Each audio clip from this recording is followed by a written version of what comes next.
अलकनंदा के संस्थापक संपादक स्वरूप ढोंडियाल को याद करने का मतलब एक ऐसी धारा को याद करना है जिसमें सामाजिक, सांस्कृतिक, रंगमंचीय और मानवीय संवेदनाओं का प्रवाह है। स्वरूप जी का समाज के साथ वैसा ही संबंध था जैसा हिमालय के साथ अलकनंदा का। दोनों एक दूसरे के पूरक। एक निर्माण करता है, दूसरा उसकी जनपक्षीय धारा बनकर मानवता के कल्याण के लिए निकलती है। जब हम अलकनंदा या उस जैसी नदी की कल्पना करते हैं तो हमारे मन में एक बात होती है सोच के व्यापक फलक की। उसी तरह जिस तरह हिमालय जितना ऊंचा होता है उतना ही गहरा भी। उसमें आत्मसात करने की शक्ति है, संघर्षों से आगे बढ़ने की जिजीविषा और संकल्प भी।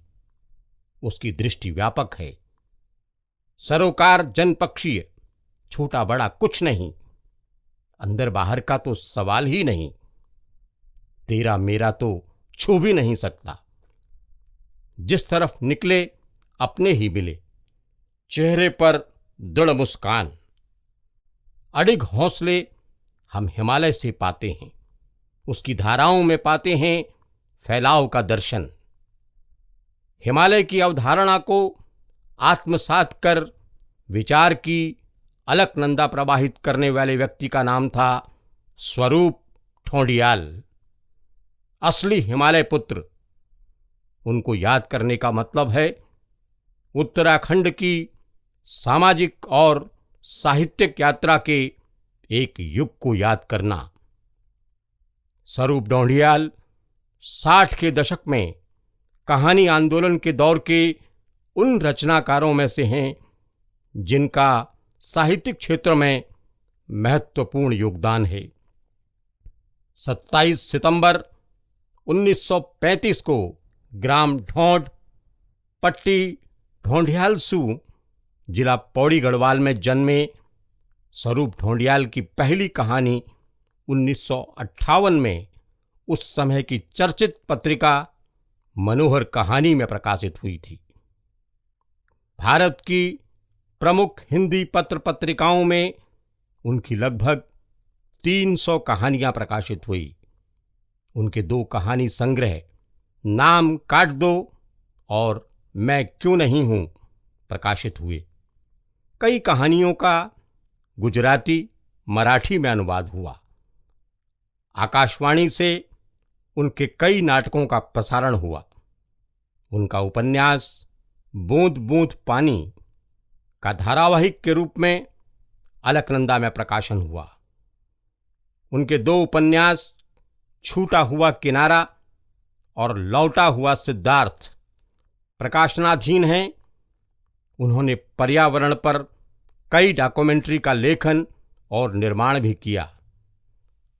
स्वरूप ढोंडियाल के 2 चर्चित नाटक अदालत और मंगतू बौलिया देश के कई शहरों में मंचित किए गए। उत्तर प्रदेश सरकार ने इन नाटकों को पुरस्कृत भी किया। इसके बाद 1972 में अलकनंदा का प्रकाशन किया। इस पत्रिका ने कई नवोदित लेखकों को मंच प्रदान किया। उन्होंने 1986 तक भारत सरकार की नौकरी की। स्वरूप ढोंडियाल को इस बात के लिए विशेष रूप से याद किया जाएगा कि उन्होंने पहाड़ के लोगों को एक सूत्र में बांधने के लिए भगीरथ प्रयास किया। एक समय में जब संचार के साधन नहीं थे, उन्होंने घर घर जाकर पहाड़ के लोगों के बारे में जानकारी ली और दिल्ली एक मिनी उत्तराखंड नाम से 4 खंडों में निर्देशिका निकाली।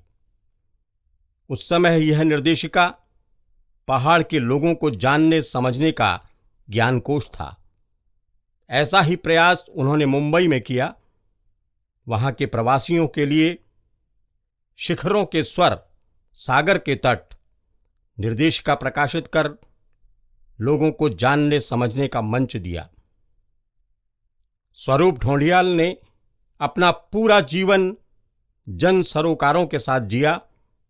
एक विनम्र, स्वाभिमानी, दृढ़ निश्चयी, मानवीय संवेदनाओं से भरपूर व्यक्तित्व को याद करते हुए हमें नई ऊर्जा मिलती है।